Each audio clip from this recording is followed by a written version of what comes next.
Hello and welcome to our Weekly Market Roundup, your one-stop source for the latest in global market trends, key economic insights, and top financial news. I'm your host, Adam, bringing you the highlights and the happenings from around the world. Let's dive into the numbers and stories that moved the markets last week.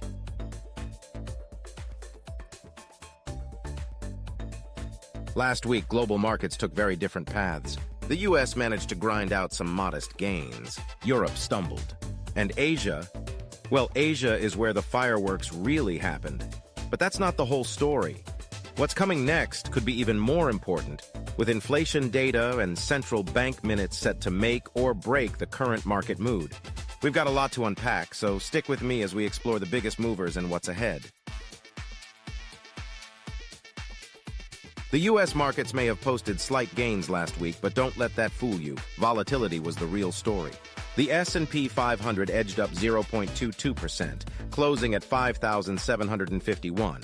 But it swung between a low of 5,674 and a high of 5,765, reflecting the market's uncertainty. The Nasdaq Composite also managed to gain 0.10%, closing at 18137 after hitting a low of 17767 and a high of 18238.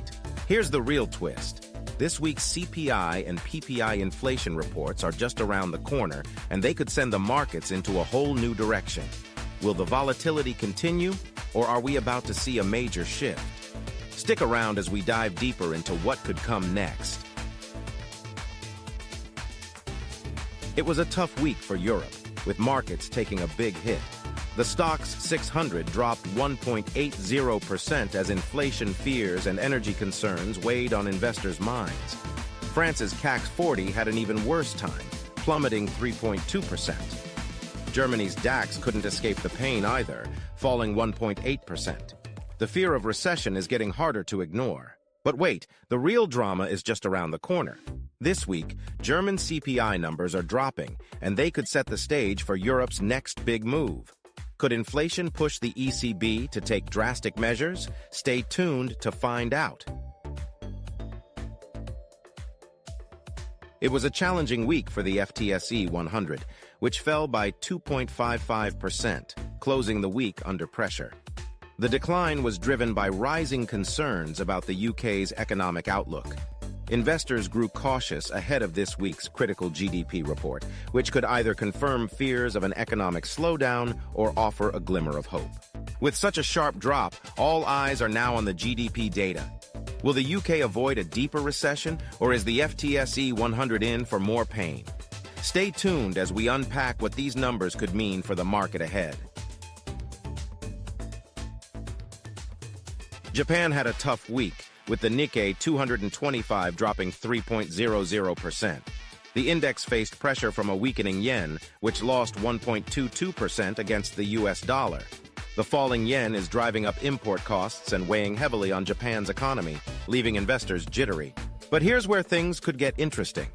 This week's PPI data will be crucial in determining whether inflation is starting to pick up in Japan. Could rising prices force the Bank of Japan to step in and take action? Keep watching as we dive into what this data could mean for Japan's market. In stark contrast, China had an exceptional week. The SSE Composite Index soared by 8.06%, while Hong Kong's Hang Seng Index exploded with a 10.20% gain. Optimism surged as government stimulus measures and stronger-than-expected economic data pushed markets higher. But the big question now: can China sustain this momentum? With this week's trade balance data on deck, we'll get a clearer picture of how the export sector is performing. Will China's rally continue, or are we in for a pullback? We'll explore what's at stake. Currencies were all about the US dollar last week. The Japanese yen weakened by 1.22%, with the USD JPY closing at 146.84. The British pound slid by 2.11% to 1.31, and the euro dropped 1.27%, finishing the week at 1.10. Here's where the tension builds. This week's US CPI and PPI data could shake things up. If inflation remains high, The Fed could push rates even higher, boosting the dollar. But if inflation cools, the dollar might lose some steam. What will it be? Stick around and we'll break it down. Oil prices surged last week, with crude oil jumping 9.09% to close at $74.38 per barrel. The rally was primarily driven by rising geopolitical tensions in the Middle East, specifically the conflict between Israel and Hamas. Fears that the situation could escalate and potentially disrupt oil supply routes in the region sent oil prices soaring. This heightened market concerns about energy security, further pushing prices upward. Gold, on the other hand, was stuck in neutral, ending flat with a 0.06% gain, closing at $2,645.80. Rising treasury yields and a stronger dollar are putting pressure on gold. But don't count gold out just yet. If inflation numbers surprise this week, gold could make a comeback as a safe haven.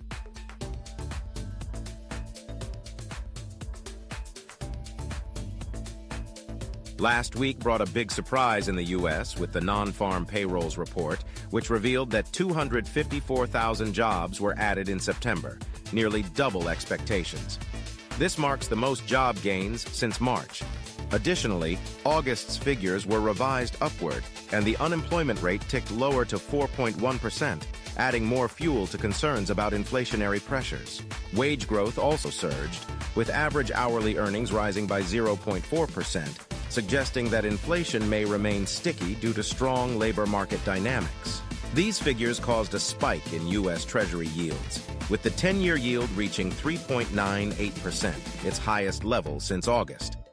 Higher yields rattled markets, creating more volatility as investors started to price in the possibility of further Federal Reserve tightening to combat inflation. But here's where it gets interesting.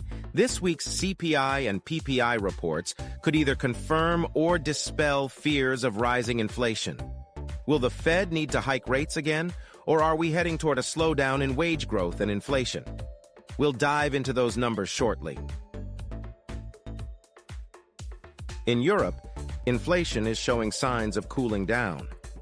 The Eurozone's annual headline inflation dropped to 1.8% in September, the lowest since April 2021, while core inflation eased to 2.7%.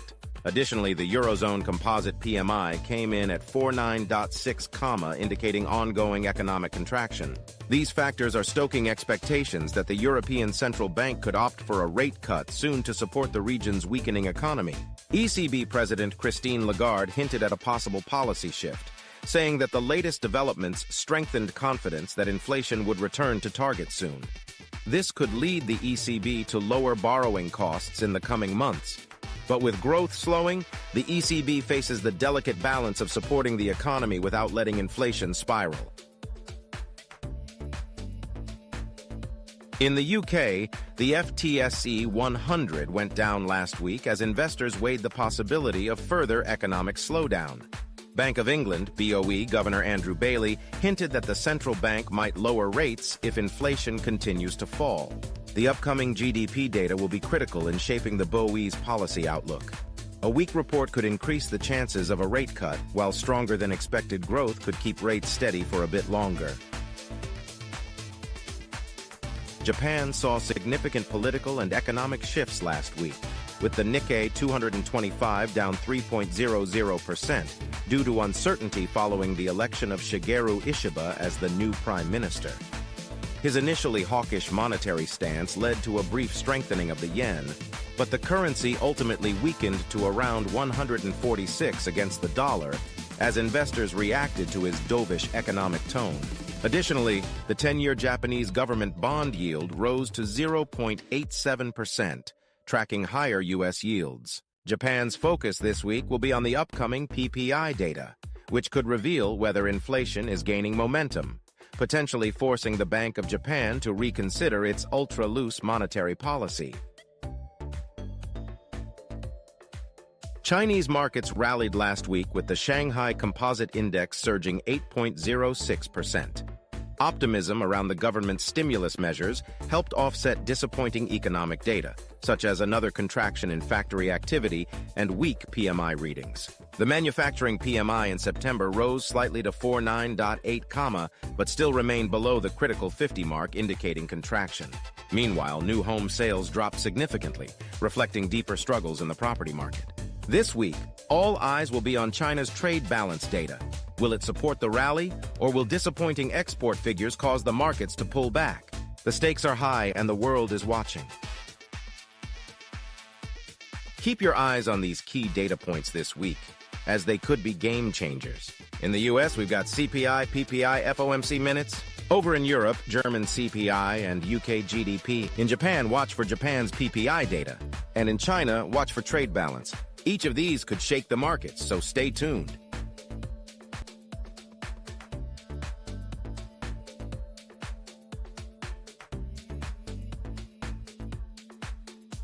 That's a wrap for this week's Market Roundup. Thanks for tuning in.